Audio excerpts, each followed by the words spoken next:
Hello mummies, ಇವತ್ತು super healthy breakfast ರೆಸಿಪಿನ ಹೇಳ್ತಾ ಇದ್ದೀನಿ. ಇದಕ್ಕೆ ಸೂಜಿ ರವಾನೇ ಬೇಕಾಗುತ್ತೆ. ನಾನಿಲ್ಲಿ 2 ಕಪ್ಪು ಸೂಜಿ ರವೆ ತಗೋತಾ ಇದ್ದೀನಿ. ಅದಕ್ಕೆ 1 ಕಪ್ ಕರ್ಡ್ನ ಆ್ಯಡ್ ಮಾಡ್ತಾ ಇದ್ದೀನಿ. ಒಂದೇ ಒಂದು ಚಿಲ್ಲಿ ಮತ್ತು ಸ್ವಲ್ಪ ಶುಂಠಿನ ಆ್ಯಡ್ ಮಾಡ್ತಾ ಇದ್ದೀನಿ. ಅದಕ್ಕೆ ಸ್ವಲ್ಪ ನೀರು ಆ್ಯಡ್ ಮಾಡಿ ಗ್ರೈಂಡ್ ಮಾಡ್ಕೊಳ್ಳಿ. ಗ್ರೈಂಡ್ ಮಾಡಿದ ಬ್ಯಾಟರ್ಗೆ ಸ್ವಲ್ಪ ಸಾಲ್ಟ್ನ ಆ್ಯಡ್ ಮಾಡಿ ಮತ್ತು ನಿಮ್ಗೆ ಯಾವುದು ವೆಜಿಟೇಬಲ್ಸ್ ಇಷ್ಟನೋ ಆ್ಯಡ್ ಮಾಡ್ಕೊಳ್ಳಿ. ನಾನಿಲ್ಲಿ ಆನಿಯನ್ ಮತ್ತು ಟೊಮ್ಯಾಟೊ, ಕಾರ್ನ್, ಕ್ಯಾರೆಟ್ ಮತ್ತು ಕ್ಯಾಪ್ಸಿಕಮ್ನ ಆ್ಯಡ್ ಮಾಡ್ಕೊಂಡಿದ್ದೀನಿ. ತುಂಬ ತಿಕ್ಕಿದೆ ಅನಿಸಿದ್ರೆ ಸ್ವಲ್ಪ ನೀರು ಆ್ಯಡ್ ಮಾಡ್ಕೊಳ್ಳಿ. ಒಂದು ಸ್ವಲ್ಪ ಈನೋ ಆ್ಯಡ್ ಮಾಡಿ ಮಿಕ್ಸ್ ಮಾಡಿ ಒಂದು 5 ಮಿನಿಟ್ಸ್ ಬಿಡಿ.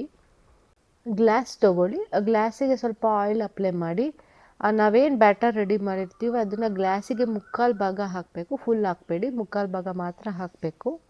ಒಂದು ಕುಕ್ಕರ್ಗೆ ನೀರನ್ನ ಆ್ಯಡ್ ಮಾಡಿ ನಾವೇನು ಹಾಕ್ಕೊಂಡಿದ್ದೀವಿ ಇದನ್ನೆಲ್ಲ ಕುಕ್ಕರ್ ಒಳಗೆ ಇಟ್ಟು ಲಿಡ್ನ ಕ್ಲೋಸ್ ಮಾಡಿ 3 ವಿಷಲ್ ಹೊಡಿಸಿ. ಕಂಪ್ಲೀಟಾಗಿ ಕೂಲ್ ಆದಮೇಲೆ ಅದನ್ನು ಯಾವ ಶೇಪಿಗೆ ಬೇಕೋ ಕಟ್ ಮಾಡಿ. ಟೊಮೆಟೊ ಚಟ್ನಿ ಜೊತೆ ಒಳ್ಳೆ ಕಾಂಬಿನೇಷನ್ ಇದು. ನೀವು ಟ್ರೈ ಮಾಡಿ ಹೇಗಿತ್ತು ಅಂತ ಕಮೆಂಟ್ ಮಾಡಿ. ಇದೇ ರೀತಿ ಹೆಲ್ದಿ ಆ್ಯಂಡ್ ಈಸಿ ರೆಸಿಪಿಗೆ ಪ್ರಿಯಾಸ್ ಪಯಣನ ಫಾಲೋ ಮಾಡಿ. Thank you.